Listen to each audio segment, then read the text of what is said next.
Magic reveals itself to those who remember where to look for it. This is Magic Hour, and I'm your host, Taylor Page.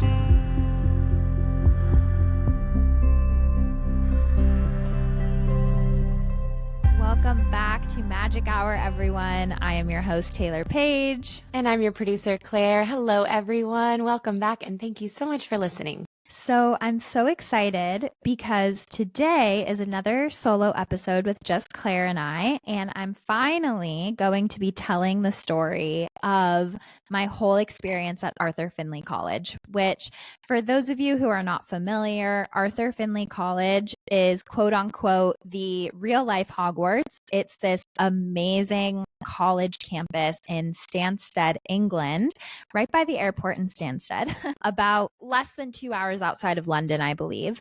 And it is this amazing top quality school for people, especially mediumship, which is connecting to our past loved ones, but they have all different types of spiritual courses. Arthur Findlay himself was actually an accountant, I believe, who was very wealthy, and he had this whole beautiful estate. He was a very animated spiritualist himself. He was very curious. He let the pioneers of the spiritualist movement come to his house, and they would have seances, and they would do table turning, and they would do so much amazing stuff there. And he dedicated, I don't believe he had an heir, so he donated his whole house to become this college. And it is run by the Spiritualist Church, which I think is more prominent in the UK than it is here in the US. I looked up some branches when I came back, and I don't even think Los Angeles has an official Spiritualist Church, which was upsetting because it's so amazing and I would have gone. And so it's just this amazing school that I went to last September. And so to back it up a little bit, Claire, if I say anything that you have a follow-up question on, please interject here, because I'm going to be talking about things that are so normal for a part of my world that might not be normal for everybody. And already just the idea of this like amazing college, which is this red brick building with ivy draping over it, and there are these horses in the pasture. There's like this horse rescue. And for those of you that listen regularly or follow my work, you know my mom passed in 2021. Her sign to me is white butterflies. And when I first got to AFC, Arthur Findlay College, there were like white butterflies everywhere. It was just like such a magical experience. So let me rewind a little bit, because as I do, I just jump in so quickly on these podcasts. You're just excited and ready to go. I love it. I know. True to my Scorpio nature, I don't really do small talk. I don't F with small talk. I'm like, this is the point of what we're doing here. Like, let's talk about it. Life continues after physical death. So rewinding in the holiday season of, I want to say, was it 2022? My husband Ari and I were talking about like things we want to do before/if we decide to have kids. And we were like, okay, my husband Ari and I met in 2020 during lockdown. So our first year of dating was like COVID restrictions, masks, like lockdown. We couldn't really see the world together. And then our second year of dating, my mom passed. Our third year together, his dad passed. So we have been in just this sort of grief restricted lockdown type of vibe. Not to say we haven't done our fair share of traveling since, because we have, and he and I are both like very adventurous, but we still were kind of like, we know these last few years haven't allowed us to show up in the world the way we would want to. And so we wanted to make a really conscious decision of like what really is on our list. And so for me, at this point when we were talking about this, I was not offering mediumship professionally. I had no formal training in it. And I just had this, I think it was on a different podcast, I'm trying to remember which one. I think it's called I'm Spiritual, Damn It, with Jen Weigel, I think it's called. And it's this podcast where she just interviews mediums.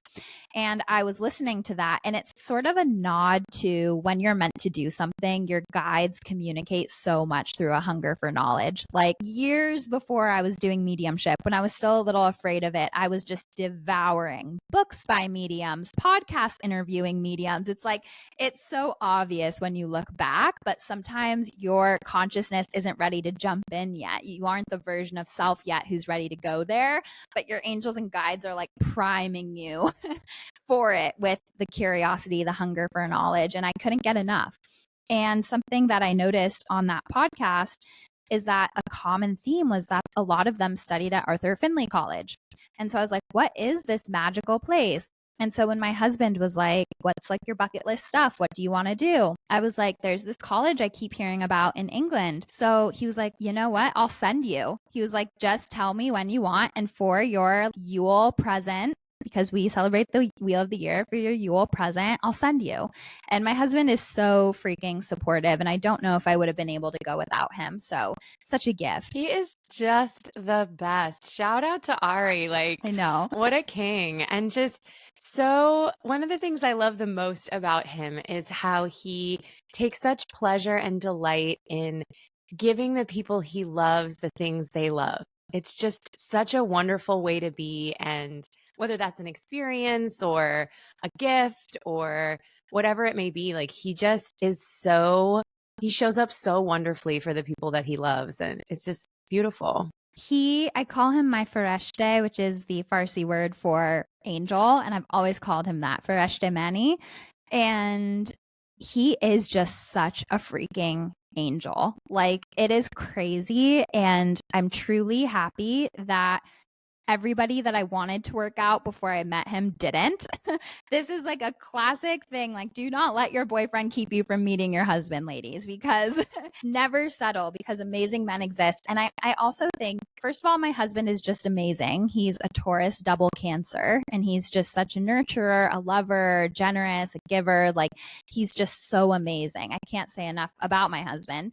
But he's also from a culture that is so beautiful. Like Persian culture is the most warm culture I've ever been a part of. Like his family embraced me from day one in the most warm, welcoming, generous way. His mom will take me shopping and they'll have, his mom would make sure she cooked everything that I could have. And there was just not one moment where I felt judged by them, tested by them. Like it was such a warm welcome. And I just feel like every Persian person I've ever met has been some of the warmest, kindest, most generous people ever. And I couldn't feel more lucky to have married into this culture and maybe have Persian children one day myself. So yeah. Such a beautiful thing about connecting and finding love with someone who is from a different country or different culture. It's like you get this experience that you wouldn't have had normally, and you get to connect in this really cool way with another culture and be a part of it. And yeah, I just love that. And it's so funny because, not to bash Americans, because I'm American and whatever, but we'll be like, hey, that extra guac was 50 cents as we're like splitting up the check. You know what I mean? And like in the Persian culture, they like fight each other to pay the bill. And I know that's pretty standard of like many different cultures that are not, the classic American melting pot culture. But yeah, I feel so lucky. And so I think Ari is this like perfect storm of his background, who he is as a person, and it just coming together. And he always said, like when we were dating, because this is actually something that people ask me about sometimes, it's like, is it important if you're in this world to have a partner that's in this world too? And I think the answer is no, they don't have to be in this world, but they have to be open-minded and kind. And you can bring color to their world. So my husband is in the business world, the financial services industry, the tax world, which is really funny because Arthur Findlay was an accountant. And so, and Ari works like he helps people who are in trouble with the IRS. And so he's like doing his own angel work, helping people in a different way. It's just, he was saying, I don't want another person like me. He's like, I love all the magical stuff that you bring to my life. Like, I don't want to come home and talk with my wife about some corporate job that she's into. He's like, I love hearing about angels and witches and ghosts and energy, and you wake up every morning and tell me about the dreams you had. He's like, I love that. And so I think for him, like sending me to Arthur Findlay and all this stuff. Like he just thinks it's so fun and like enriching to his world, and totally opened up his mind. Like on our second date, I was like talking to him about what I think happens after we die, and or after the body dies. And it just completely blew his mind open. And we just had this deep, amazing talk for hours about it. And like, I think that the right partner, you will sort of enrich and fill in the lines on a spiritual, emotional, energetic capacity. And then he keeps me safe in a physical, tangible, grounded capacity. And I think that's a really beautiful blend of energy. Yes, I think that's the dream in a relationship. It's like instead of trying to find someone who's exactly like you, who has all your same likes and dislikes, I mean, obviously you want to have things in common, but when you can come into it with different gifts and different ways of thinking, then you can expand each other and like lift each other up and push each other in new ways. I've really seen that with the two of you. Like Ari came into this not at all in this world of spirituality and angels, but so open and receptive to it, like never judging, always so enthusiastic to learn. And I know you've like really positively changed him in that side of things. And he keeps you really grounded in this plane of existence, you know, with everything he does. Absolutely. Yeah. So couldn't be more lucky. So glad I never settled. So rewinding to AFC, I look at the roster of classes. So this is back in 2022, late 2022. At this point, I have had past loved ones starting to step into my readings. I have no training on the matter. And I'm like, I want to better service these spirits because I know that I need help, because I could feel that they wanted to say so much more than I was getting. And I was getting frustrated because I was like right there and I couldn't get it. So I was like, okay, this is my, like, I've taken myself as far as I can go with teaching myself. Up to this point, I was completely self-taught with angel readings, not really self-taught, but like spirit-led and angel-led. But with mediumship, it was a whole other ball of wax. So I get on the Arthur Findlay website and I'm looking at the courses. I do not know what possessed me, but I found 2 weeks back to back that I thought were a continuation of the same course, but they weren't. I clearly didn't read it correctly. The first week was called Mediumship, Aspiring to Excellence, and it was with Eileen Davies as the course organizer, who is absolutely incredible. At this point, I didn't know anything about the school, the teachers, the programs. I just felt drawn to that. And it was an advanced level course. So I was like, okay, whatever, I'll just go. And I'm already a professional intuitive. So how much harder can it be? Ha ha ha. So I signed up for the advanced level course, and I didn't even realize the second week was like almost more advanced than advanced. You were supposed to be like a spiritual leader in your own church, like be able to like lead groups and stuff like that. And so I don't know what I was thinking, but those were the 2 weeks that I signed up for. And a part of me was like, okay, I'm going here with a complete beginner mindset. I know I'm signing up for this advanced level course, but part of the reason I loved it so much was that in the US, I'm not saying I'm known by any means, but more people know me here than in the UK. My audience is bigger here in the US than the UK. And I felt like anonymous in the UK. I felt like I could be there and just say, oh, you know what? This is exciting. I can completely fall down and it doesn't matter. Like, not that I have ego around this anyway. I always say the best way to approach this work is playful curiosity. But I just liked the idea of not having any added pressure by being known by anyone, by just being completely anonymous. Even though I got there and one person knew me from Instagram, which was funny. But she was lovely anyway. So fast forward, it's September of 2023. I am like freaking out, so excited. And I get to the school for day one. I'm extremely jet lagged. Side note, do not go immediately into mediumship school after flying in from an 8-hour time difference, but whatever. And so the school has 2 different housing areas. You can stay in the main house, and then there's like a little dormitory off the side. And I was very lucky because I stayed in a dormitory off the side, which seems like counterintuitive. You'd be like, oh, I want to be in the action. I want to be in the school.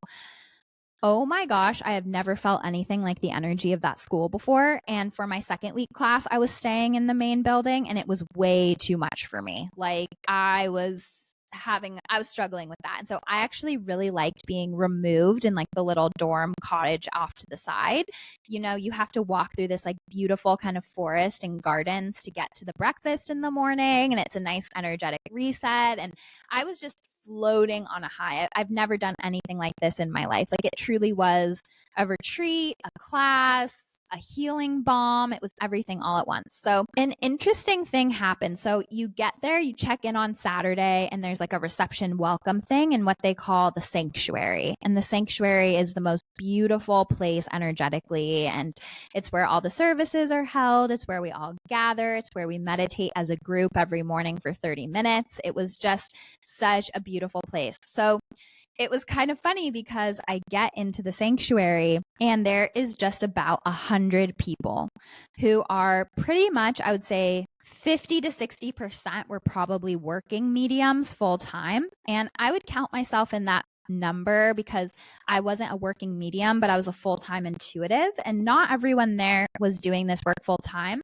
but everybody there was like pretty developed to be in this level. I would say I was the newest to mediumship, but because I had my background, it's like I spoke another language and I could get by just enough. Like I speak English and Spanish, and so this was in French and I could kind of understand some of it. So here's what happened. I got very overwhelmed on my first day. I had never been in a situation where there were 100 people that do what I do. I just have never come into contact with so many people, not to mention in person with people who saw the world I did, understood the world through the lens that I see it in. And when we sat in the sanctuary, I noticed that I started closing up. And I think what happened was my body couldn't physically handle all of the energy. And so my body was kind of like, no, no, no. And I started not getting an attitude, but kind of having these thoughts like, should I really be here? This is intense. Like it was my body's protection mechanism switched on, and I was in this foreign country. I was a bit jet lagged. There were 100 mediums around me. Everyone, like a lot of people knew each other from coming to the school a lot. Mediumship circles from different countries would travel here together. I was one of the few people who were here completely on my own, not knowing anyone, and as a first timer. So I was just kind of feeling all the feelings. And keep in mind, at this point, it was just after the 2-year anniversary of my mom passing. And so I was like, I'm in a good place with my grief. Ah ha ha, laugh, laugh, laugh. Because in this environment, it was really different. And so breaking the fourth wall here from the story, with more experience now, I can comment on what that early experience was, which my teacher that week, Suzanne Gibson Foy, said, sometimes when you're a medium, there's like an energetic healing that happens when you're in a group of mediums. So like people who are in mediumship circles for the first time, they'll like almost have this emotional purging where it's like everything coming out and clearing and feeling, and you're attuning to this deeper level so that you can be of service. And I went through that to the nth degree at that school. Like I was crying every single day. I felt spirit working on me. Like there was a lot happening. So that was part of what happened, was just the energy of being around all the mediums was turning up the dial in me. The second thing that was happening was what my teacher said is when you're in a new group and you get thrust into and plopped into a new group that you're meant to be working intimately with, there can be a natural day or two of acclimating to the energy. And that can bring up those feelings of either imposter syndrome or aggro energy. Like it takes you a second because it's not necessarily natural for us in this day and age to be in such a heightened energetic situation and working so intensely with 100 mediums. So I definitely felt that off the bat. It was really intense, but I was also elated. I was so happy at the same time. So it was just a lot of emotions at once. Do you think that being a medium almost calls spirit to you in a way because you're sort of a bridge, and therefore in a space like that, you were just feeling so many spirits being kind of like magnetized in and surrounding you guys? Yeah, I think I think everybody has the ability to be a medium, but some people might have it more on the surface. Just like some people are amazing piano players almost naturally, or some people are amazing painters. Like we just have different things that we're naturally good at sometimes. And so I think what you're speaking to is what more unseasoned mediums go through, where spirit is kind of like, hey, we recognize that you can work with us. And so we're going to come to you right before you fall asleep and your guards are down, or we're going to gravitate to you here and we're going to gravitate towards you there. But when you're more of a developed practicing medium, you can be more intentional with when you connect, how you connect. So I think how the spiritualist community explains it is that we all have this power. It's like what sitting in the power is. It like sort of expands your vessel's capacity for spiritual energy and connection.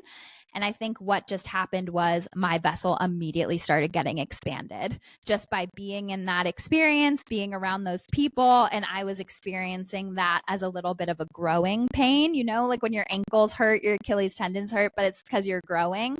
I think when you feel that initial resistance and what I was feeling as that kind of crinkly reactive energy, I think on some level, my container was being expanded and it was just uncomfortable at the beginning. Yeah, that makes sense. That makes sense. Yeah.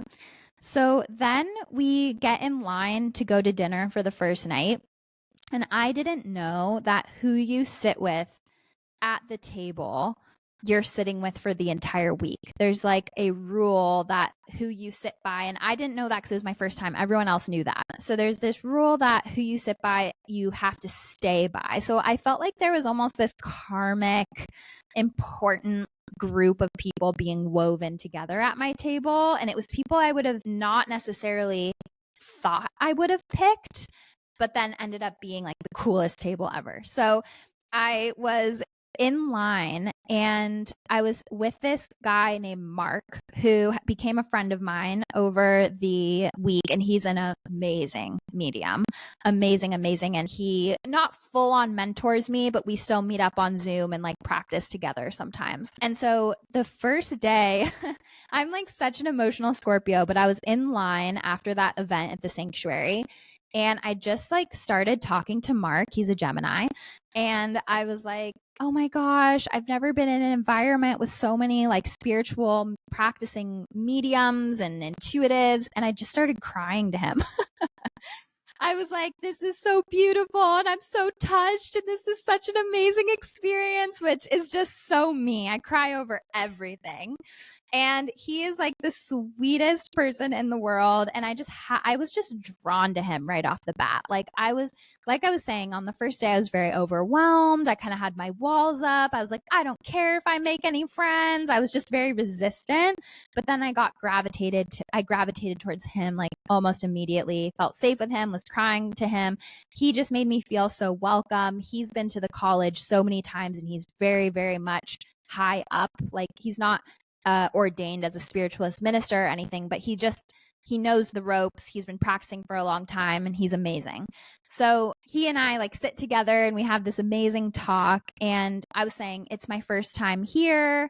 I don't know if I made a mistake choosing the advanced group, but at this point I have no ego. I'm ready to fail over and over again if that's what it takes. But I'm so excited to be in a group of people better than me so that I can just see what I can expand into. Like I didn't want to go to a basic or even intermediate week because I'm already a full-time intuitive. So push me and I do well with teachers who are a little scary, teachers who push you, teachers who are militant. Like I've always been that way, even in the acting world. Like I loved the teachers that scared the F out of people because I kind of do well with that energy. It like pushes me to be better. And I felt the same in mediumship. I was like, I'm ready to just fail and I don't care. Like I'm completely open and trust falling into spirit. And in some ways this experience was showing me like, can I do this or not? Like spirit's starting to step in. Can I do this or not? And I wanted this week to prove to myself either way. And I think that wasn't as conscious, but in reflecting on it, I think that's how I was feeling. So I sat with these like amazing mediums, one from Portland, two from the UK. And then also somebody at our table was a witchy woman doing a research project on the links between the spiritualism movement and feminism, who we're actually having on the podcast as a guest. So super excited to interview her when that comes up. And it was just amazing. So on the first day when we were at the sanctuary, we fill out forms that basically say, like, what's your mediumship level? Can you consistently and reliably connect? Have you taken a course at the college before, et cetera, et cetera.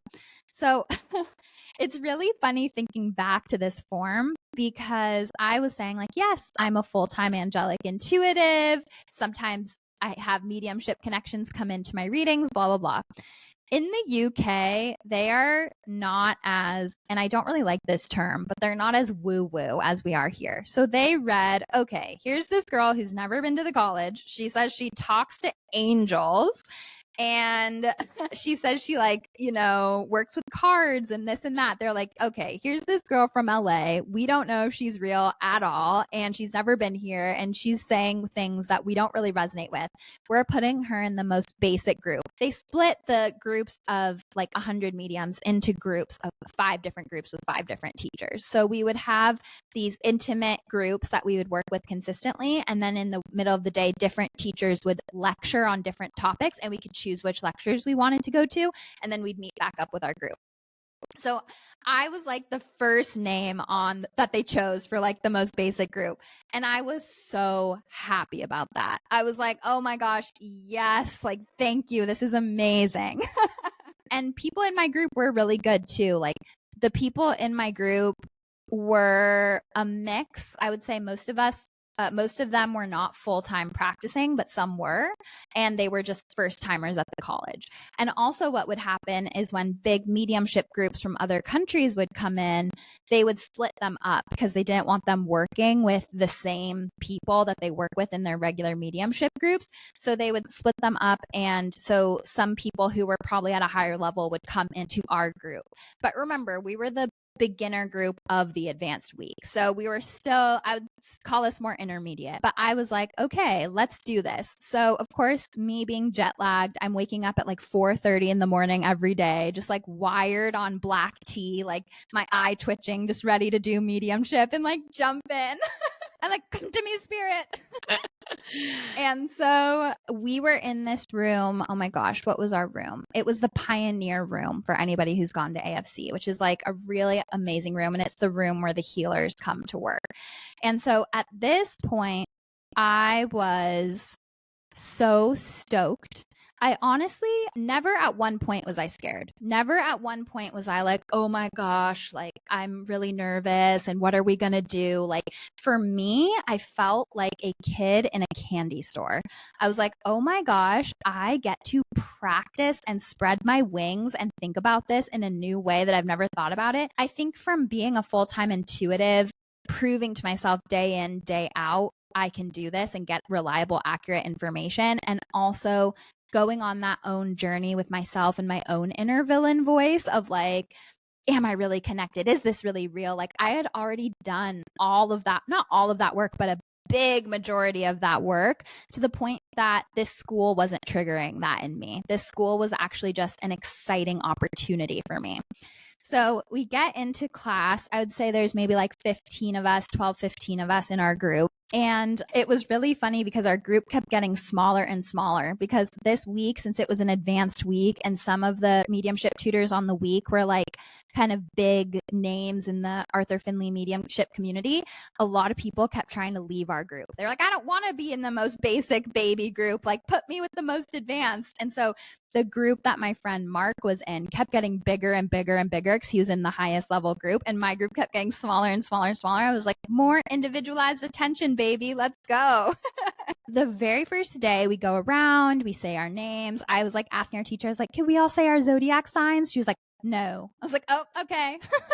Oh my gosh, she said no. I know. I was like, I know you're a Virgo, Suzanne. And she was. You're like, can I just go around and tell everyone their signs? Because I already know.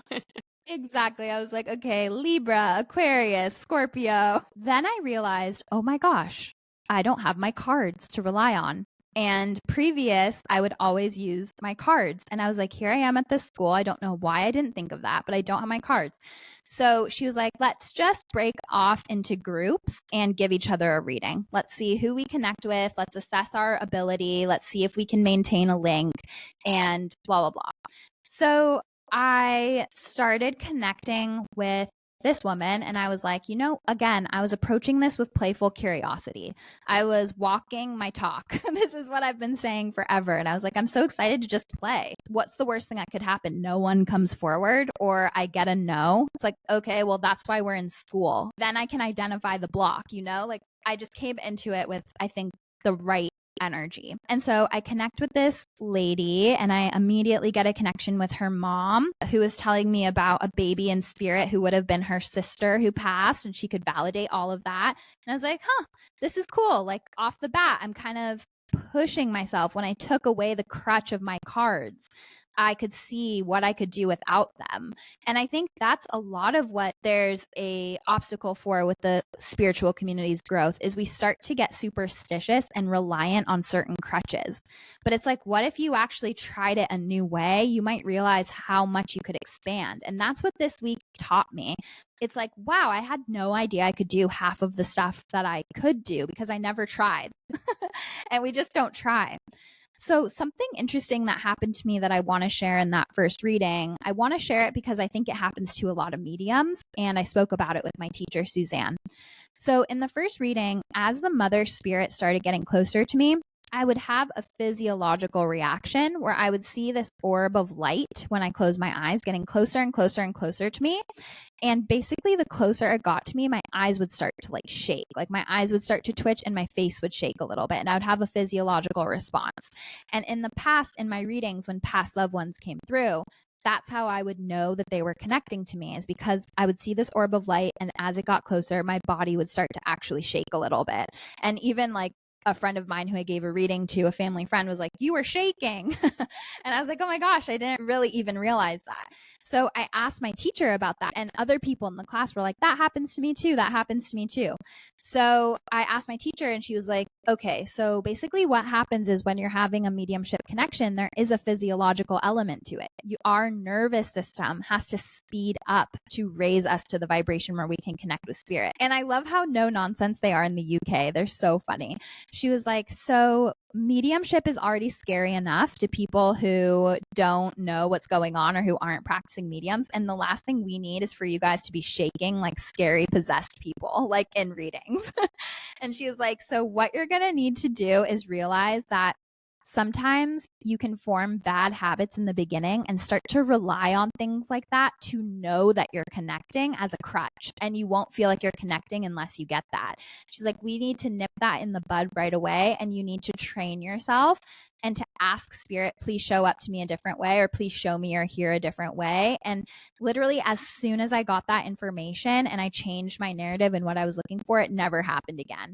Actually, it's happened like maybe once or twice, and immediately I'm like, please back off and link to me in a different way. So I think that's really important for people out there who are developing mediums. If that's happening to you, it can get you in your head. And if that doesn't happen, you're like, am I really connected? And that's not a good place to come from. So just know that you can ask them to show up in a different way. And if you notice it happening, kind of take a breath, recenter, and look for evidence in a different way, because you start to look for it and spirit gives it to you. That is such a powerful reframe too, I think, for all of us in connection, thinking like, this is how connection is, this is how it's coming through, not really feeling like we have agency to even the thought of like asking spirit, come to me in a different way or show me this in a different way.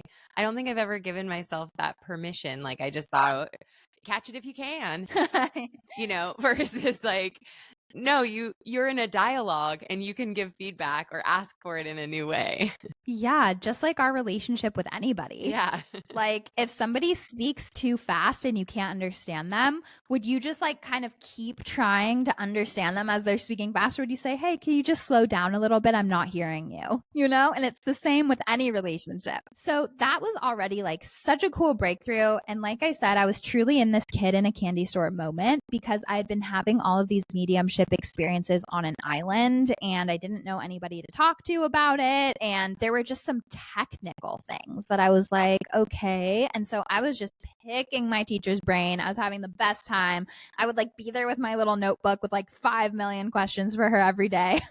And I loved the people I was in class with. Like it was just amazing.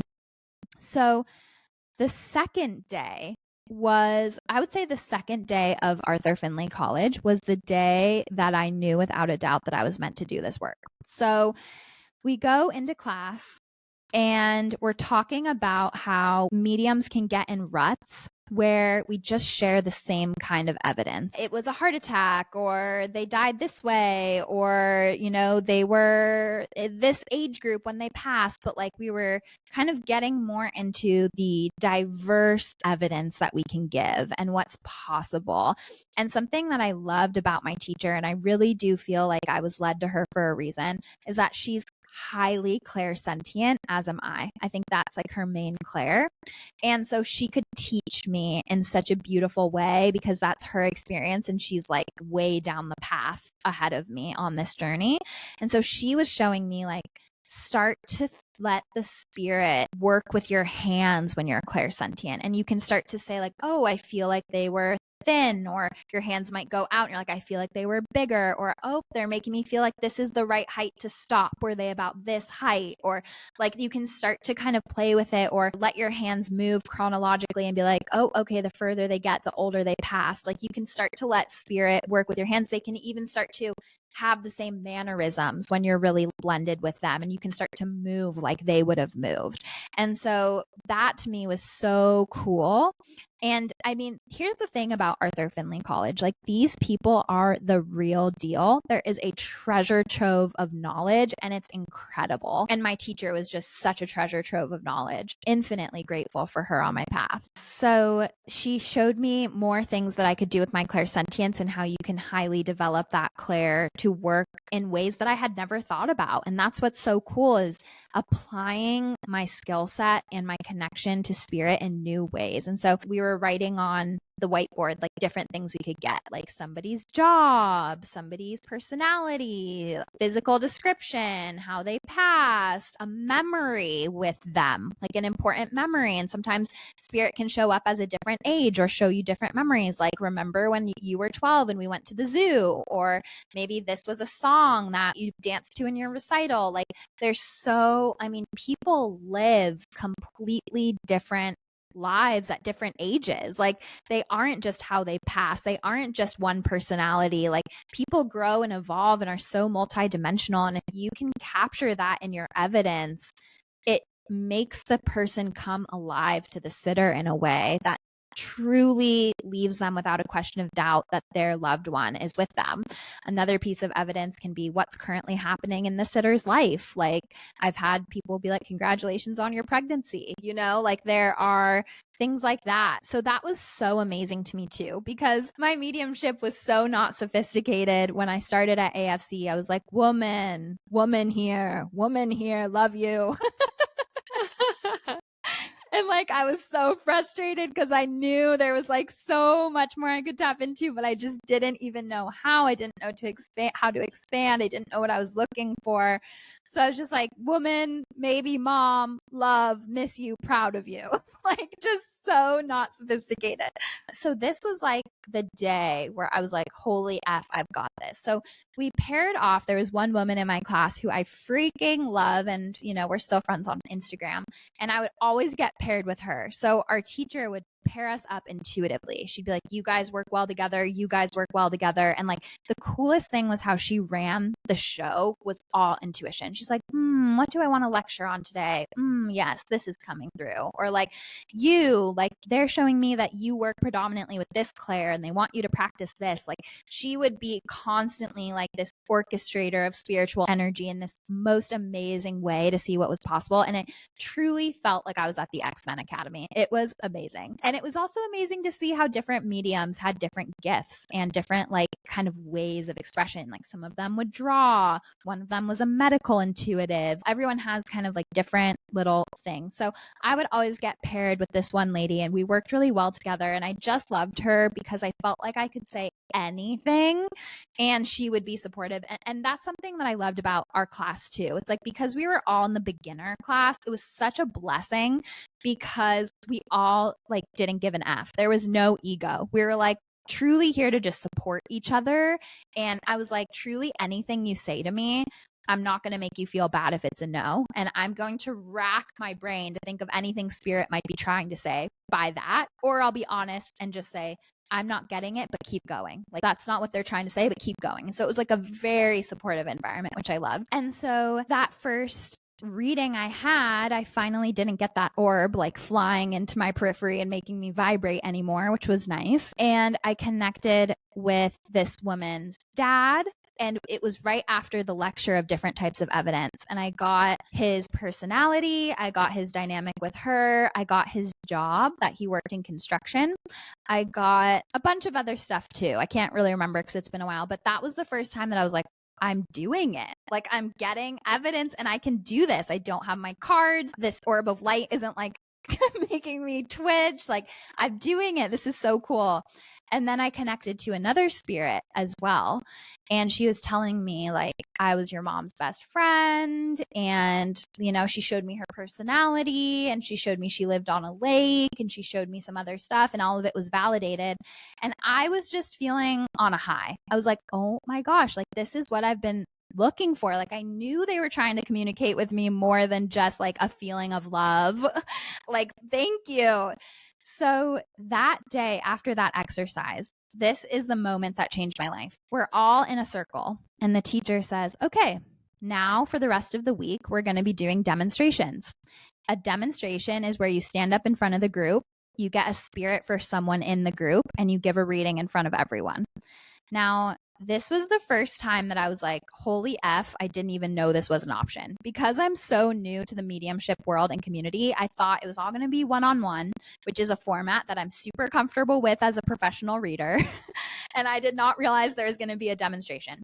And wouldn't you know it, my teacher looks around the group and looks at me first and says, I am feeling your energy. Get up here. You're first. And so I was like, this is a moment where I took a moment to myself. I said, okay, I got picked first for a reason. Spirit, I have no attachment. I'm going to trust fall back into you. Thank you. So I step up there in front of the whole class. Keep in mind, this is the second day, so we don't know each other very well. It's all still kind of new. And the first day was very gentle and light. This was like the second day was our first day of like kind of getting into the trenches together. So I'm standing there and all of a sudden it's as if an electric lightning rod has like gone through my body, and all of a sudden the electricity on my body is turned up, and I have a woman come in. I get that her name is Linda. I get all of these details about her personality, what she would wear, how she would act. I got that she died at 58. I got that she had 3 problematic men in her life, and that like boy problems kind of categorized a bunch of her stuff. I got just so many specifics. Like I can't remember everything. Oh, I got she was a hairdresser. Like I just got so many different things about her. And the person that I had just been paired with in the exercise before was like, I can take all of that. I know exactly who that is. And so every single thing I said, she was like, yes, yes, yes. And everybody in the class was like, whoa, what is happening? Including me. I was like blacked out. And at this time, my eyes were closed. I asked my teacher, like, can I keep my eyes closed? Because I'm not used to working with my eyes open. She said, because you're the first one, I'll allow it. But everybody after this has to have their eyes open. I was like, woo, right under the radar. Yes. So it was just like this incredible experience. And then as that spirit was giving the message and kind of winding down, I was like, I also have two other spirits stepping in, a Mary and a Sue.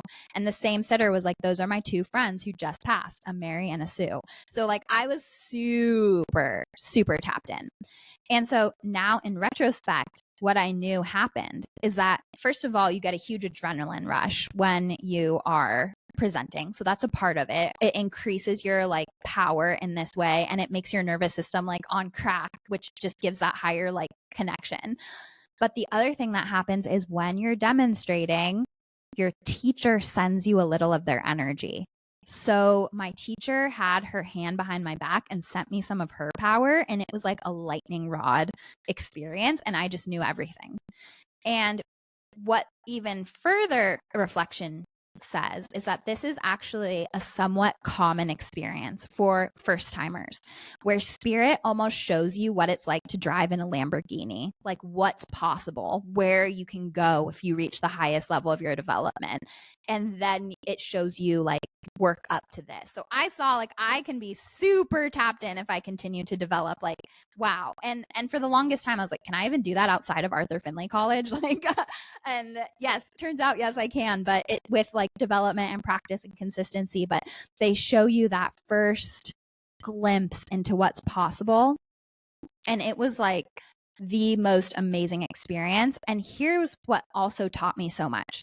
I was connecting back to the same spirit that I was connecting with in the first exercise, who was the mom's best friend, who lived on the lake, who liked fashion. First of all, I was seeing her in so much more detail, but it was as if I was connecting with a whole other person, because that's how dynamic we are as human beings. You can be connecting with somebody and they're explaining who they were in their college years, which is completely different when they were an old person in passing, but it's the same spirit that you're connecting with. And that was a huge takeaway for me. And even throughout the week, when people would like connect with my mom and stuff, they would be getting very different sides of my mom. And it would sound like different people, but it was still my mom. So it was such a beautiful, expanding moment for me to realize, wow, you can connect to that same spirit over and over and feel like it's a different spirit every time to some level, just because of how complex the human psyche is. That makes so much sense. I think sometimes I've had this thought about spirit where I'm like, okay, are you just like sort of stuck in the energy of the age that you pass away at? Which I think is like a super simplistic way of thinking about it. Like that always bothered me about Coco, that Coco had to be old in the afterlife. It's like, why she can't be her young, beautiful self? Why she got to be an old, blind grandma? No, she can. She can. She can. Yeah, it makes so much more sense. Like we are so multifaceted and we have this long life, most of us, that we shift and change. I'm so different than I was when I was 12, even than I was 10 years ago. So it makes sense that our energies in spirit are going to be that dynamic and different. And depending on who the sitter is, you might come through as a version that they would recognize. If someone comes to you and they're like, that's my college boyfriend, they're going to show up to you in a different way than that boyfriend would show up to their grandkid. You know what I mean? So that's so true. Yeah. So they come in a way that we'll recognize. And another thing I found so striking about the week was the way spirit conspired to teach me. Like Suzanne was an amazing tutor and spirit was an amazing tutor. And I find that with me personally, I love talkative grandmas. Oh my gosh, they're my bread and butter. I connect with them easily. I love to chat with them. Like I love a talkative grandma. And for some reason, I also really connect with misunderstood black sheep relatives. Like misunderstood black sheep relatives that either didn't get a chance to say goodbye or feel like the narrative about them is incorrect. Like I connect with them a lot too. And I think that's because maybe I'm not judgmental and they're like, okay, I can talk to her. They must really have a message to share too. You know, early on, before you went to Arthur Findlay and you were kind of just dipping your toe in this, you asked if you could practice on me. And I've always been like, let's go. Like a free experience with you. Let's go. Yeah. And so we did have a mediumship sitting. And I went in with no expectations. And I think you also were just like, let's see what comes through. And you connected with my grandfather, who I've never met. You knew his name. I mean, I've never talked to you about him because I don't really talk about him. I'd never met him. You knew his name, and then you so perfectly described his dynamic with my mom. And it was such a beautiful expression where he was really showing up, I think, to try and heal their relationship and express that he didn't show up the way that he really wanted to for her, and that he's here with me and proud of me. So I would imagine spirits that have had that experience are really excited to connect and share that message now that they're in kind of a different consciousness than the one that they were maybe kind of like trapped in or restricted by in this like earthly experience. Yes, absolutely. And I think it is so healing to know our past loved ones are in a different consciousness on the other side. And from that, there can be sometimes more healing or a better relationship with them in spirit than there could be when they were here.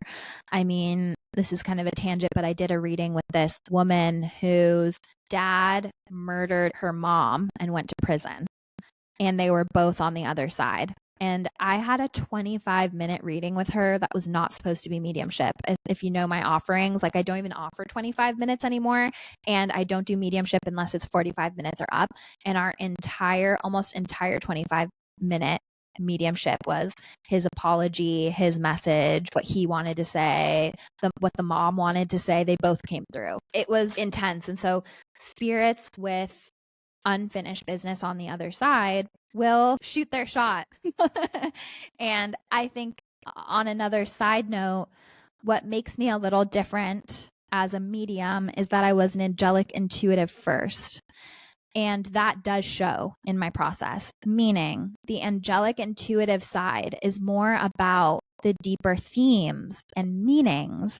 And the mediumship side is more about evidence, fact checking, things you can know are right. And sometimes what I noticed is that sometimes the mediumship without the message is hollow, and the message without the evidence is also hollow. And so I think a blending of both is really important. And I think that's why some souls with more complex, either ancestral themes, like I've definitely had them come through and been like, my grandson, her son, has inherited the anger from me. And it's his job to be a cycle breaker. And this is how she can support him as a mom. And there are deeper messages that they need to talk about more than just, I was a construction worker. This was my personality. This is how I passed. That's the evidence to get you to know without a shadow of a doubt that they're there with you and that the medium couldn't have known those things. And that's very, very, very important. But that by itself, yes, it proves that that person is still with you, which is incredibly healing. But there's also 10 times out of 10 a deeper message and reason that they stepped through, even if it's just, I see you having a hard time and I'm with you. Like there is something there that they need to say, and there's a reason that they come in, even in the order they come in. So it was even crazy. One time I was in a mediumship reading and I kept seeing a woman dying on a motorcycle, and it ended up not being a motorcycle. It was like a moped scooter, but for some reason I could only see it as a motorcycle, but it was a woman on a moped scooter. And what she showed me is that she had a heart attack from something someone put in her tea, and no one knew what happened to her. And I was connecting with her lover like years later, and I was like, something put in her tea, like heart attack on the moped. Like she wouldn't have just crashed a moped. She knew how to drive that. And like the person was saying, yeah, she had this big inheritance and there were suspects of foul play of her like ex and all this stuff. And she's like, but it's too painful for me. I don't want to open up that can of worms. So I kind of backed off of it, but that spirit was showing me like she was right. There was foul play. That's like a crime TV show where you like solve unsolved murders from the beyond. Yeah. That's wild. Yeah. And mediums do work with the police. Like mediums do work with the government and with the police. And there are mediums who specialize in finding missing things. If that's pets, if that's items, if that's kids, like I know a medium in my circle who has a specialty in that. And that's so cool. Like that's not how I work, but I find it really interesting. Like everybody is slightly different, and it's such a beautiful rainbow of spiritual connection. And the more you expand your idea to what's possible, the more you might realize how you fit into that. Because if you're hearing me talk and you're like, that's not how I get information, that doesn't mean that you're not getting information or that you even have the potential to get information like this, because you do.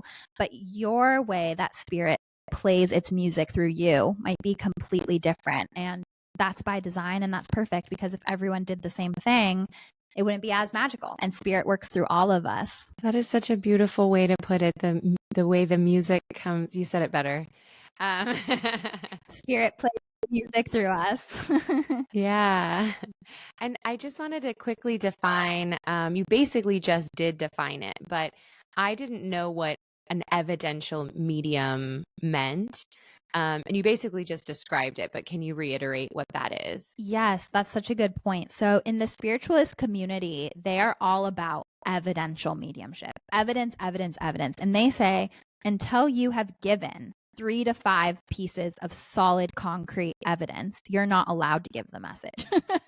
That's like how they teach it. So you can't just be like, oh, I have a woman here that loves you, like I was doing. And to be fair, I was not charging for mediumship, and I wasn't calling myself a medium at that time.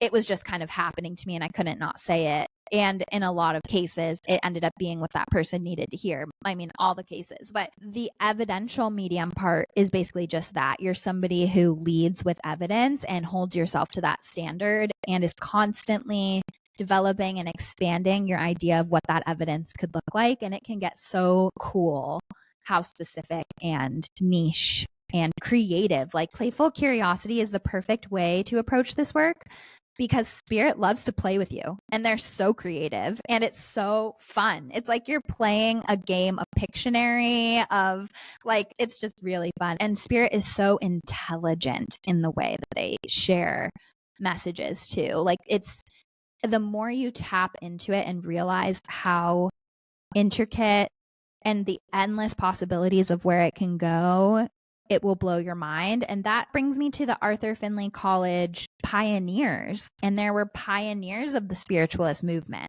who would truly approach this with playful curiosity. And they would create ways to do seances and be in a cabinet with a red light on them and see if any physical changes would happen. And they were just going all around the college playing and trying and experimenting. And as an Aries rising, I love the idea of being a pioneer. And I think we should never lose that in our spiritual practice. Like, let's not let anything about this become routine or mundane, because as human consciousness evolves, as we are, why wouldn't our spiritual practices and playfulness and routines and rituals evolve with us? And we're ever expanding. So it's so, so amazing. And so that second day really, really showed me, like, I was on a high after that. I was like, I can do this. I was just shown what's possible.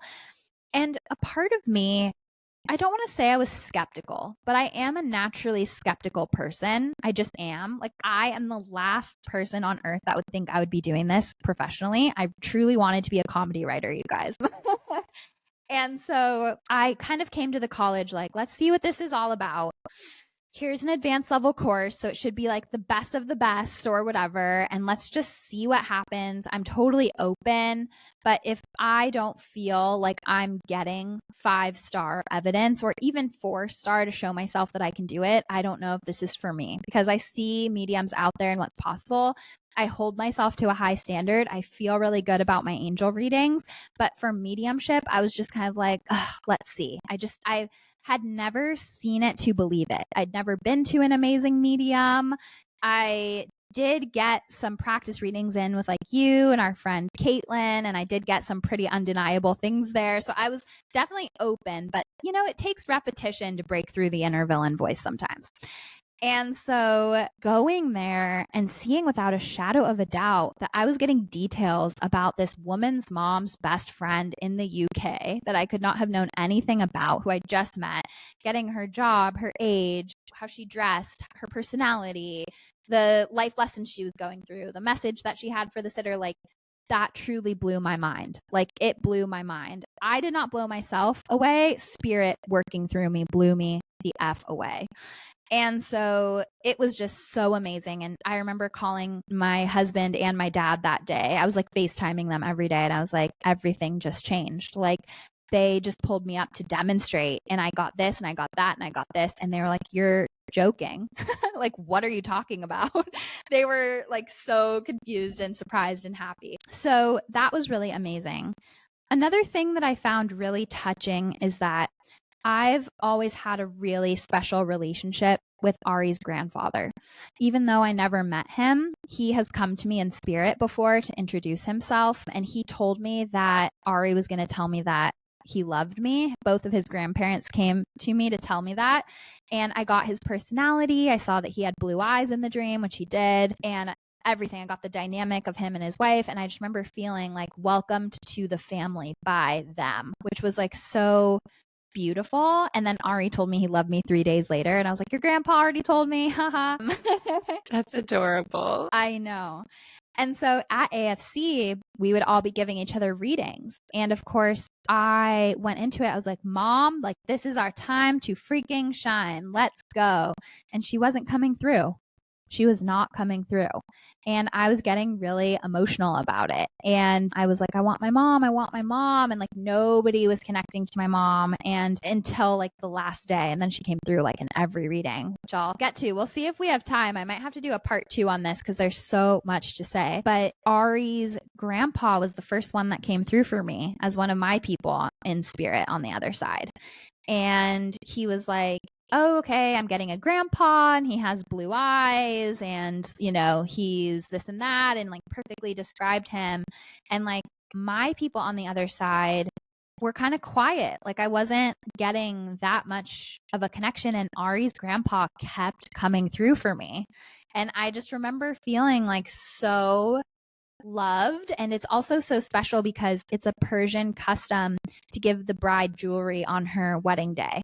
And so when I got married to Ari's family gave me a necklace with the diamond in the middle being that grandpa's diamond from Iran. So it was like so special. It's from their like holy city, Mashhad, which is where his family is from.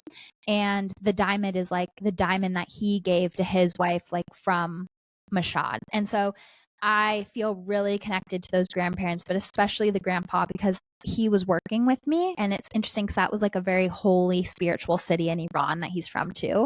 And I just felt him working with me in spirit, which was so, so beautiful. And then Ari's dad also came through and was saying like, I'm here. And I got a bunch of evidence that was him. And he was basically saying to the person that the message was, I'm so happy my son married you, so that he knows I'm still with him and that you're opening his mind to this world. And so there was like really beautiful connection with Ari's people on the other side and feeling like they were my people too. And there's definitely something more special and karmic about his grandpa and my relationship with his grandpa. I don't know exactly what that is yet, but there's something there that I just feel like he's my grandpa too.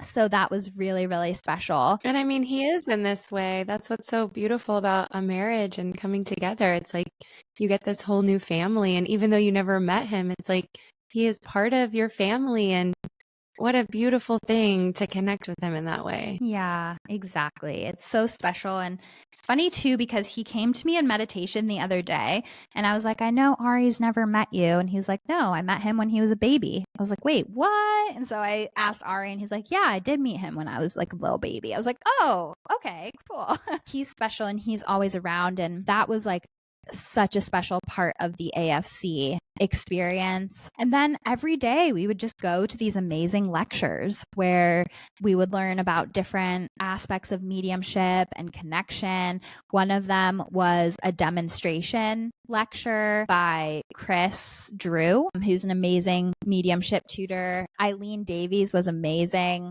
So I want to go to, I think it was the second or third night at the school, which is when I saw trance mediumship for the first time. And so this was a really big deal because Eileen Davies, who's the course organizer, is one of the best trance mediums in the world, like alive today. And she is like an OG and has studied with top tutors at AFC. And now she's a course organizer herself and a tutor. And she's just like such a treasure of a woman. Like she is a treasure and like so sweet. And I don't see auras all the time, but like certain people, you can't help but see it. And like she shines so brightly. Like one day I just had to give her a hug. I was like, after her lecture, I just went up. There was like a line of us. We were all just like hugging her. Like she's just so special. And so they were saying, okay, there is going to be a trance mediumship demonstration in the library. Eileen doesn't really demonstrate trance very often anymore, except for students. So we go into the library, which is kind of this smaller room, not super small, but just a smaller part of the college. And we're all packed in there. Mind you, I was still like jet lagged. It was funny because I'm a professional in this space. I wasn't as exhausted by it. Like some people were like, whoa, every single day talking about this, giving readings, tuning in. Like for the people who this wasn't their job, like it was a lot of energy. And I felt like that's where I had a little bit of an advantage. I was like, girl, I do 3 readings a day at home. Like I'm good. I've got this. Other than jet lag, then I'd just be like up at 4 a.m. again. So we get into the library and I was like, this is again where my inner skeptic was like, trance. I was like, and here's the funny thing about me. Like spirit almost has to keep hitting me over the head with a shovel. Like because I get so that this is why I came up with the idea of a miracle journal, which for those of you, if you don't listen regularly, it's this concept of writing down every single time a miracle happens. You get validation, you get evidence, synchronicities happen, magic happens, because immediately, I mean, how do you think I thought of that? Me, I'm the prototype. I forget everything. I doubt everything. I mean, not so much anymore, but it has taken years of people seeking me out for readings, constant validation, evidence that I couldn't have known to like get me to this place where I'm like, yes, it's real without a shadow of a doubt. Like it wasn't the first time that it happened. It wasn't the second time. It's about the 100th. And so here I was in this library and I was like, okay, this is new. And I do believe that this person is real without a shadow of a doubt. But I'm just like, trance? Like, I don't know. It just hit something in me that I wasn't completely open to at the moment. And that's the beautiful thing about consciousness. It can shift and grow and expand. And that's just where I was back in 2023 in that library. And so she comes in and she's kind of sitting in silence, and we have to keep our phones off and it has to be completely silent, and everybody is waiting on bated breath. Keep in mind that in the mediumship world, I'm new to this world. I don't know who anybody is, and I'm just like there in a respectful noob way. And there are people there who know who this is, and this is like what they're coming for. They're like, this is Eileen Davies doing trance. Like I flew from Australia for this.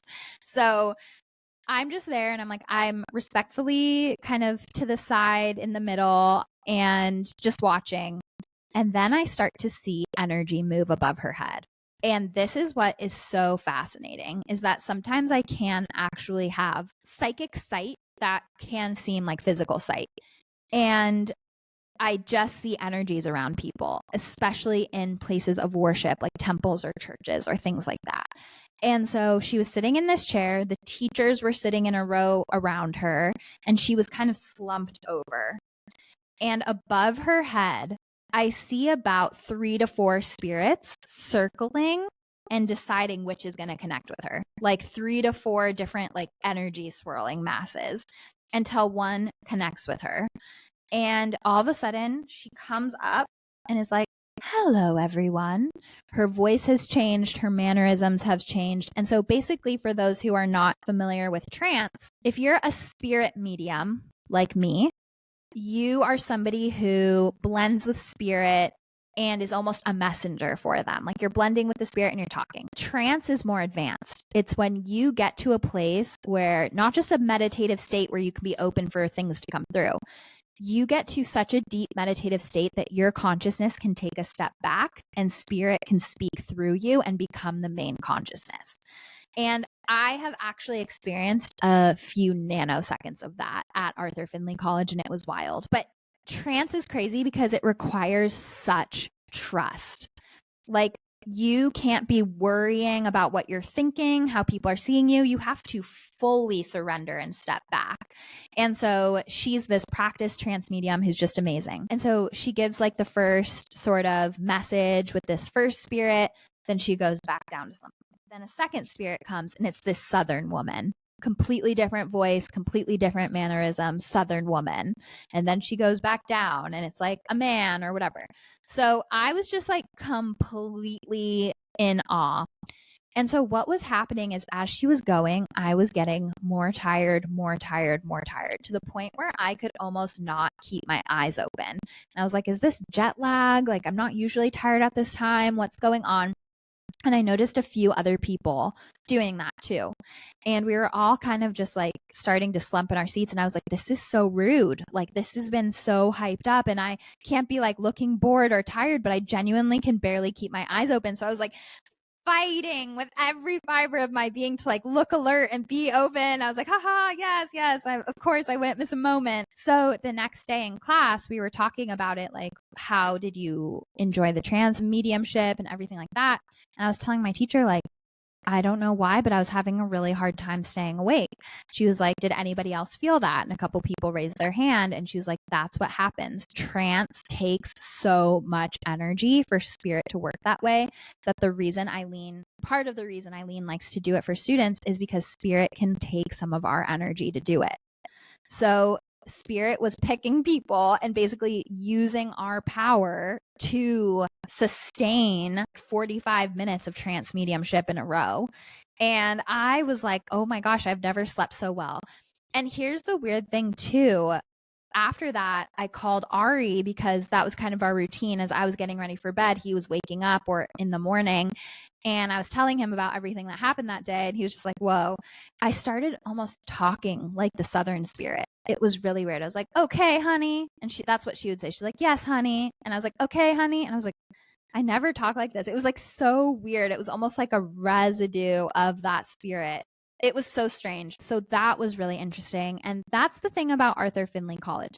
I went there and I was like, I'm ready to learn one-on-one, deepening the evidence. And it just blew my mind open to so many other possibilities. It's like, yes, one-on-one evidence, but also demonstrating, and also trance, and also table tipping, and also all these other things. And it was just sitting in a cabinet. Like, there was just so much. You will have to define table tipping and sitting in a cabinet for us at some point.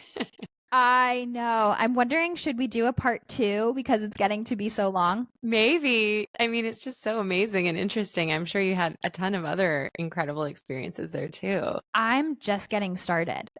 Okay, then we definitely need to do a part 2. Yeah, I think we need to do a part 2 because I'm just getting started and there's so much more to talk about. Great. Let's do a part 2 then, because I mean, this has been incredible and I gotta know more. I mean, I already know a lot about it because we're besties, but I gotta know more. I know. And it's fun getting to talk about it in such a detailed way because apart from a podcast, there's not really a format in polite conversation where I can go on and on and on about it. And it's really nice to, I don't know, document everything that happened. And a lot of people have been reaching out to me on social media when I posted about Arthur Findlay College and are like, what class did you go to? What was it like? And I was like, you know what? I'll just have to answer this on a whole podcast because there is so much more that I want to say about this. Like so much more because I'm only on the second day of the first week right now. Wow. Yeah. Okay. We have a lot more to discuss. I think, too, something that's striking me about it, even just in the conversation about wanting evidence, like the fact that this school exists at all. And that there are so many people who are able to tap in and tune in like this.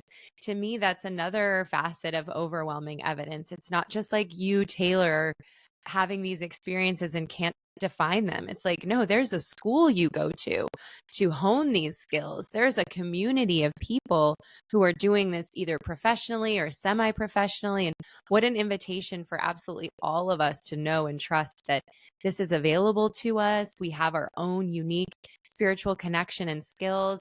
And like everything, you say this all the time, like everything, it takes practice, it takes experience, it takes dedication and patience. You don't just have to assume that like, oh, Taylor's connected and I'm not connected like that. No, Taylor's going to school. You're working these things out and learning from the best. Absolutely. And every single person has the ability to connect. I'll say it till I'm blue in the face, and I've said it since day one.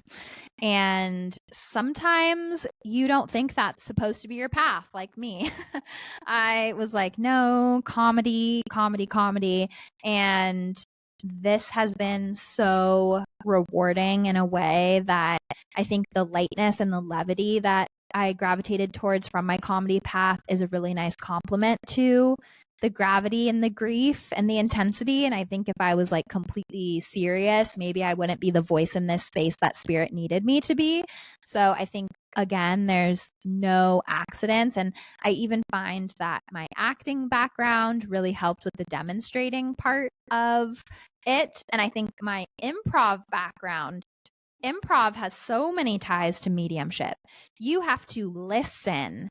You have to completely yes and like, you know what I mean? I mean, maybe not the and part, but you need to go with everything they're giving, and you have to be so present, and you don't know what's going to happen. You can't, when you go into improv and you try to plan things, it's like it turns out the worst ever. And when you go into improv and you're just completely open to co-creating with your partner, the partner is spirit and mediumship. And there's a lot of parallels between improv, mediumship, acting, mediumship, demonstrating, all of that. Absolutely. I mean, I feel like in creativity, even with writing and definitely with improv, it's like when you're really doing it right, you're like this open channel and you're not busy with your mind. It's like information is just flowing through you in a way that feels really tapped in. I feel like that when I write, sometimes it's like I'll finish and be like, where did all that come from? And I know even like sports stars, like football players have talked about that like when they're playing in the game, it's like they're this open channel where they're so unbelievably present that, yeah, it's almost like a channel that spirit's like working through you to bring this to life. I couldn't have said it better. And it's so true. And when you're in that flow, you can tell when you're in it, and then you can tell when you bump up against your mind or your critic or your inner voice, and that like inner editor voice.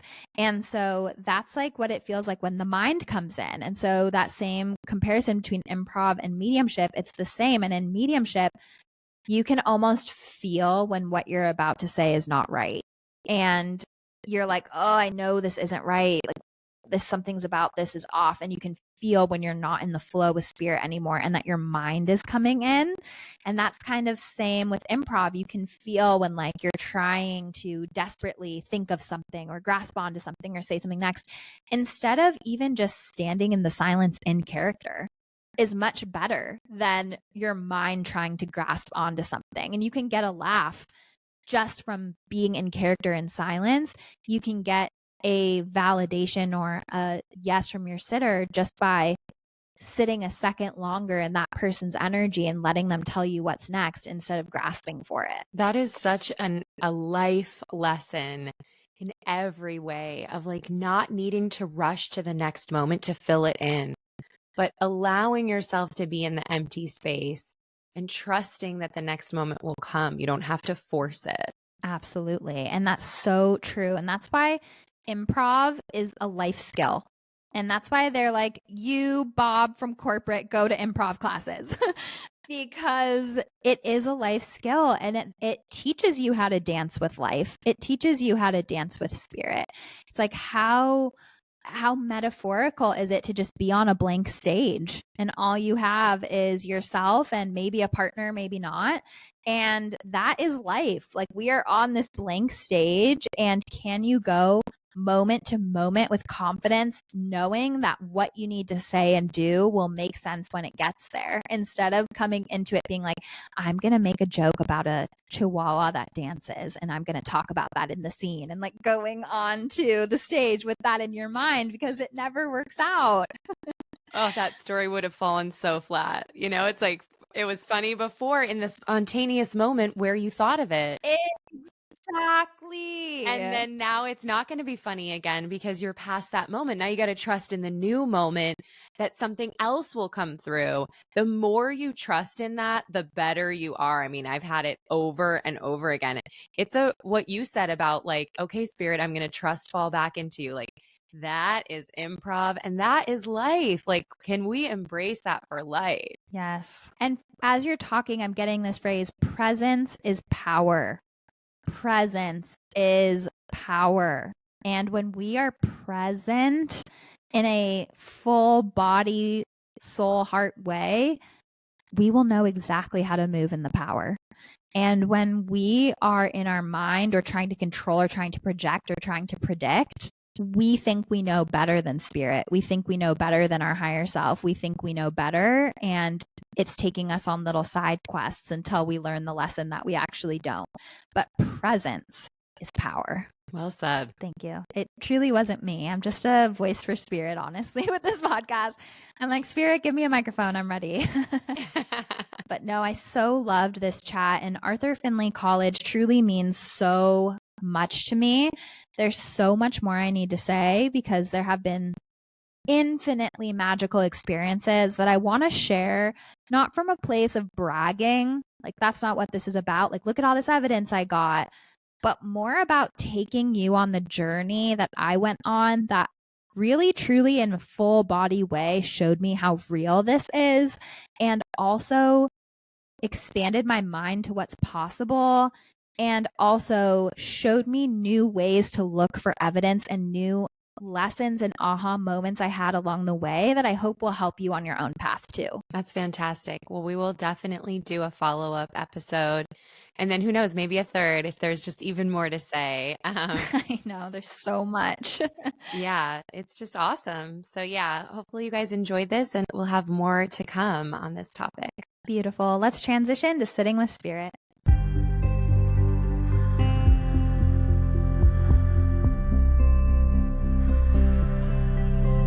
Welcome back to Sitting with Spirit, my love. So happy to have you here. So if you're new to the podcast, Sitting with Spirit is a section of the podcast where I tune in to spirit, and sometimes I connect with different past loved ones who want to share their message for the collective. Sometimes I just get messages from our angels and guides. So take what resonates with you. Remember, a lot of people are listening to this podcast, so don't try to make it fit. If it doesn't, that's okay. There might be little postcards from your angels and guides along the way, from your past loved ones, little winks and synchronicities to let you know that they're thinking of you too. So I did have a male past loved one coming through when I sat with spirit. This felt like a younger male energy who would have been someone's son. And he felt like a teenager or early 20s to me, like just a young guy. And I saw a guitar around him. So I felt like he would have either played guitar or liked music. For some reason, I saw leaves falling. So it made me feel like maybe there was a significance with the time period or the part of the year of fall, because I saw these leaves falling and it felt significant. Fall. I also felt like there was a distinct change in his personality when he grew up. I feel like this past loved one, this son, would have been really warm and open and playful as a child. And then something happened where, whether it was a painful experience or just the world being what it is and what it expects of masculine energy, there's something here about a personality change and starting to become a little more closed, holding things in. The words that come to mind are self-contained, and this feeling like he was kind of a world unto himself and that he wasn't very forthcoming with his emotional experiences. The number 2 was coming up as important, whether that's a 2-year anniversary mark or maybe he wore the number 2 on a jersey. I'm not sure, but number 2 was coming up as important. I got the feeling that he was more on the quiet side and that he would be the type where it's like, oh, I didn't even know anything was wrong with him, because he would just be solid and steady and quiet and held everything in. I saw an eagle as a sign from him, which felt really beautiful because it is this feeling of watching you like a hawk, watching over you, seeing the bigger picture. There's a really majestic, beautiful, powerful energy with eagle. And as I was tuning into this spirit, I got such a pounding pain in my head. So I don't know if this was tied to how he passed, but I felt this pounding pain in my head, like a migraine on crack. So that was an intense feeling that he kept bringing up to me. So I felt like there might have been something there, whether it was hitting his head or a fall, I'm not sure, but I felt an intense pain in my head. And I felt like with being later in life after childhood, there might have been some mental health struggles with him in terms of his thoughts going to a bit of a darker place and feeling.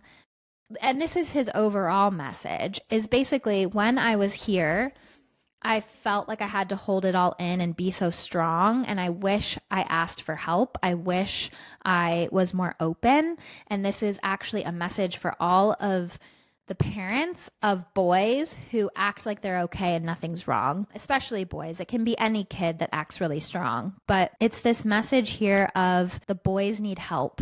The boys need help in our society. It's seen as weak or feminine or whatever to be emotionally expressive or to work on yourself. And I know, I hope, and I pray that that's beginning to change and that we start to just recognize human beings as human beings. But I do feel like young boys don't have maybe the language or the spaces in the same way that young girls feel comfortable speaking about what's going on with them. And just check on the kid who is quiet, who says everything's okay, because there might be a heavier reality behind that. And I feel like with this kid, this son that passed away, there was something there. I'm not getting if it was an accident or not. That's not where I'm going with this. But what I just feel is that his experience was so isolating. It just feels like he didn't know how to even admit to himself that he wasn't okay. So no matter who outside of him tried to help him, they couldn't get through because he wouldn't admit that he wasn't okay and didn't know how to help himself. So I feel like parents of young children, there's a message here of just getting them into the practice of communicating, putting language to their feelings, speaking about difficult things from an early age so that by the time the world gets a hold of them, by the time they're in middle school and high school and have these societal and peer pressures, they have that strengthened muscle of understanding their worth and how to articulate anything that tries to question their worth in their mind. And so this feels like a very heavy passing. It feels like it was very, very tragic at the time and still now. I feel like there might be some broken or difficult dynamics in the family since his passing, and it just feels like there is a lot of deep healing. I get an apology from this son. He wishes that he was more open and forthcoming, but he just didn't even know how. I get this kind of checked out feeling from him, or not even feeling like he had options. And so there is so much love there. He is still very involved. For some reason, I'm seeing a calculator, and I feel like he might have even been good at math or liked math and numbers. For some reason, that's coming through as well. And I just get this feeling with him that he's around and on the other side, of course, has a different perspective than when he was here. But he has just a PSA for the young boys and for our society to start normalizing feeling your feelings, and having maybe a mental health day off of school. Or I think sometimes we think, well, I don't know who thinks this, but there might be this perception that school isn't the real world. Like school is easy and then you get a job and that's when the real world starts.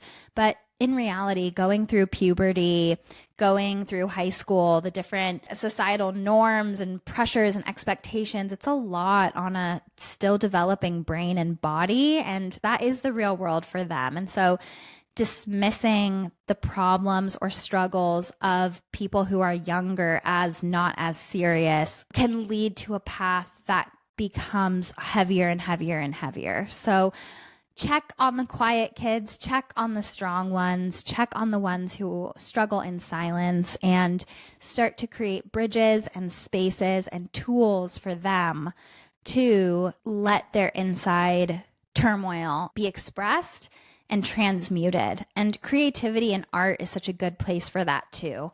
I feel like, if you have a kid on your hand who's shy and won't talk about it, getting them in some sort of class or space where they feel safe to take what they're feeling and transmute it through a creative process. So really, really powerful message there. And I also am feeling intuitively called to speak about bullying as well, because I feel like this spirit coming through has this like protective older brother vibe for the children of today. And I feel like our kids go through so much stuff that we don't see and that we don't understand and that they might not tell us about. And so it's just up to us to be really vigilant, to always ask questions, and to create safe spaces for them to articulate what their experience is, and to make sure that we don't tolerate bullying. And here's the message this spirit gives, is that we as adults bully each other too. And where do you think the kids learn it from? If we have a difference in opinions on anything, it's our instinct to fight each other, belittle each other, discredit each other, and say awful things to each other. And so hurt people, and kids bullying other kids is a continuing legacy of how the adults treat each other, how people in the family treat each other that the kids have witnessed. And so the bullying, as much as we can tell the kids not to do it, has to start with us, not just on an interpersonal level, but on the macro as well. As a society, we have to have much less tolerance when we see bullying, when we see unkind words, when we see racism, when we see slurs being shared, when we see xenophobia, sexism. Call all of that out, because it has a trickle-down effect, and call all of it out for the sake of it not being right, but also call it out because it has a trickle-down effect on the kids, what they're absorbing, what they think is real, what they think is acceptable, and then they are spreading that hate amongst each other, and they do not have the same backbone, tools, age, or experience to handle that. Bullying is devastating for them in a way that as an adult with a support system and a toolbox spiritually might not have the same effect on us. So that's the message there. I also got another message for the collective, which is slowly starting to shift friendship dynamics. And I know I've said this a few times on the podcast that we have grown and changed so much, especially from 2020 to now. 2025 is going to be a whole different energy.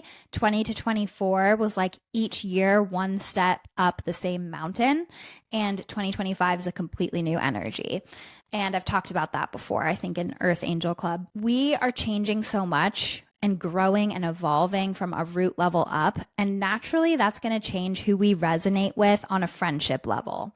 And so the feeling that I get is that if you are starting to hang out with your friends and it doesn't feel as lit up, it feels draining, it feels like you're forcing it, it's okay to understand that as you grow and change, what you need from your friendships is going to grow and change with that. And I do feel like there's a thinning of the friend group, a shedding of the friend group, really recognizing that our energetic needs are different. And we want friends who challenge us to be our best, who inspire us, who are vibing in the level of where we want to grow, not keeping us heavy or stuck or fixed in an old story of self that we don't really resonate with anymore. And it's okay. I feel like sometimes in both romantic relationships and friendships, we feel like we have to have a reason to end it. And it's like we're waiting for a reason, when in reality, the reason is I'm not vibing anymore, and that's enough of a reason.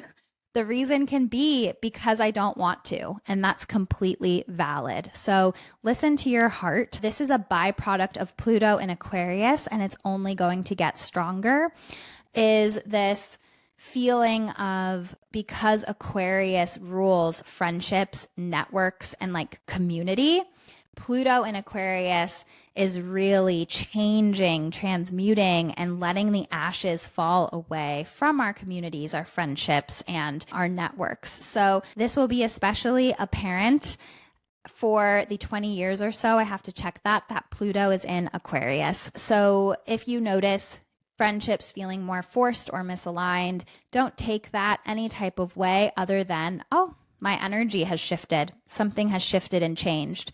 And this is different than having to work something out with your friends or going through something painful with your friends. That's not what I'm talking about. I'm talking about the people who you have to play judge and jury in your head to convince yourself that you still want to hang out with them and be their friend and give time and energy, and where it's almost this internal groan or feeling like an obligation. That's when you know that this friendship isn't really serving you anymore and isn't resonating with you. And with the utmost kindness and respect to what role they played in your life, starting to take your leave, move forward, and create space for a friendship that will light you up and inspire you and push you to be your best version of self. I hope you have a beautiful rest of your week, my loves. Thank you so, so much for tuning into Magic Hour. I know the messages this week, especially with the spirit that came through, were a little heavy. So just take that, sit with it on your heart, and know that this message is coming through for a reason, even if it's something that you need to be vigilant for a friend or someone in your immediate circle. Please pass the message along if you see the need to do so, because it helps this spirit's message be heard by more people. So thank you so much. Much love, and have a beautiful rest of your week.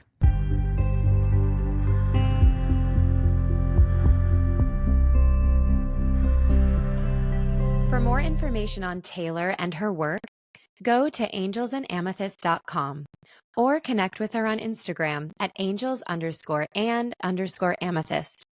She is the one verified account with this name and will never DM you for a reading. If you have any questions about intuition, spirituality, angels, or anything and everything magical, please email contact@magichourpod.com. We will answer listener questions once a month in our solo episodes. Are you an aligned business owner that would like to advertise to our beautiful hummingbird community?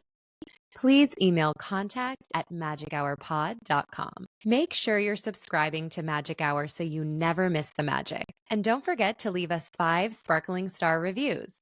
They help more magical people find the pod. Please screenshot and email your 5-star reviews to contact@magichourpod.com. And we will send you a free downloadable angelic meditation and enter you to win an angel reading with Taylor Page. The next giveaway will happen when we hit 111 5-star reviews.